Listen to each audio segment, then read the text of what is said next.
भाजपा ने जुलाई महीने में एक नया प्रयोग शुरू किया और शिक्षण संस्थाओं को भाजपा का अड्डा बनाने की तैयारी की।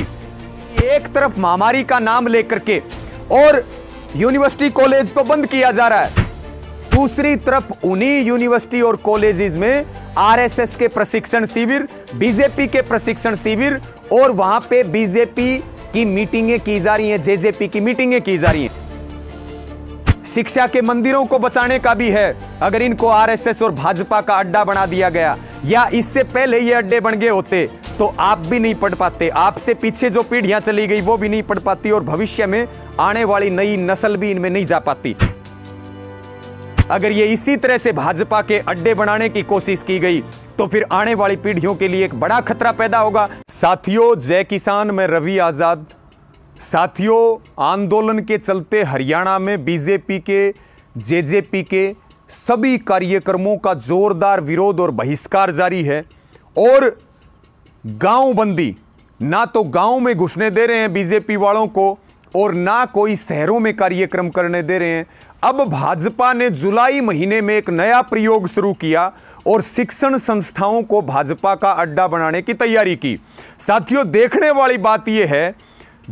वाली बात हम सब के लिए है कि एक तरफ महामारी का नाम लेकर के और यूनिवर्सिटी कॉलेज को बंद किया जा रहा है, दूसरी तरफ उन्हीं यूनिवर्सिटी और कॉलेजेस में आरएसएस के प्रशिक्षण शिविर, बीजेपी के प्रशिक्षण शिविर और वहां पे बीजेपी की मीटिंगें की जा रही हैं, जेजेपी की मीटिंगें की जा रही हैं। और इसको लेकर के जुलाई महीने में 3 प्रयोग ऐसे बड़े किए गए।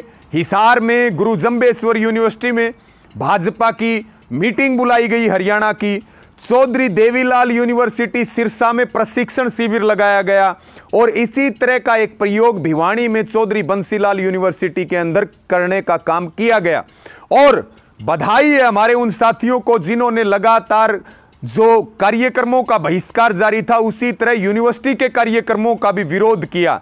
लेकिन साथियों, सोचने की बात है, मेरा निवेदन है, जितने भी हरियाणा में छात्र संगठन है, हरियाणा में जितनी स्टूडेंट ऑर्गेनाइजेशन है, उन स्टूडेंट ऑर्गेनाइजेशन की तरफ से वैसा विरोध और वैसी मुहिम नहीं चली जैसी चलनी चाहिए थी।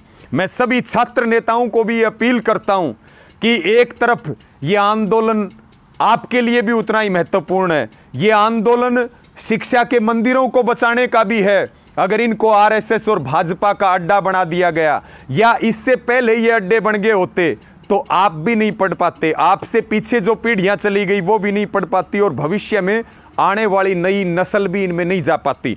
इसलिए मेरी सभी स्टूडेंट ऑर्गेनाइजेशन को, सभी छात्र संगठनों को, विशेष रूप से हरियाणा के छात्र संगठनों को जो छात्र छात्राओं के हकों की लड़ाई लड़ते हैं, उनसे ये निवेदन है कि ये बड़े प्रयोग 3 करने का काम किया गया यूनिवर्सिटीज़ के अंदर। ऐसे ही अनेकों कॉलेजेस के अंदर कोशिश की गई है हरियाणा में। लेकिन अब कोई भी कार्यक्रम बीजेपी वाले किसी शिक्षण संस्थान में रखते हैं तो आपने उस कार्यक्रम का जोरदार विरोध करना चाहिए। आपने सबने संगठित होकर के पूरी ताकत के साथ हमारे विश्वविद्यालयों को और महाविद्यालयों को, शिक्षण संस्थाओं को बचाने का काम करना चाहिए, क्योंकि ये वही शिक्षा के मंदिर हैं जहां लोग पढ़ करके अलग अलग क्षेत्र में जा रहे। अगर ये इसी तरह से भाजपा के अड्डे बनाने की कोशिश की गई तो फिर आने वाली पीढ़ियों के लिए एक बड़ा खतरा पैदा होगा। मेरी अंत में फिर ये अपील है, हरियाणा के सभी स्टूडेंट ऑर्गेनाइजेशन से अपील है, हो सकता है इसमें जो सरकारी स्टूडेंट ऑर्गेनाइजेशन है वो शामिल ना हो, लेकिन जो हकीकत में छात्रों के हितों की लड़ाई लड़ते हैं वो पूरी ताकत के साथ जहां पता लग जाए वहीं इकट्ठे हो जाए। हम सब भी साथ देंगे, लेकिन किसी भी तरीके से शिक्षण संस्थाओं में बीजेपी, जेजेपी, आरएसएस का कोई भी कार्यक्रम ना होने दें। यही सबसे हाथ जोड़ के अपील और प्रार्थना है हरियाणा के सभी छात्र नेताओं से और छात्र संगठनों से। और इस वीडियो को ज़्यादा से ज़्यादा शेयर करें साथियों। जय जवान, जय किसान।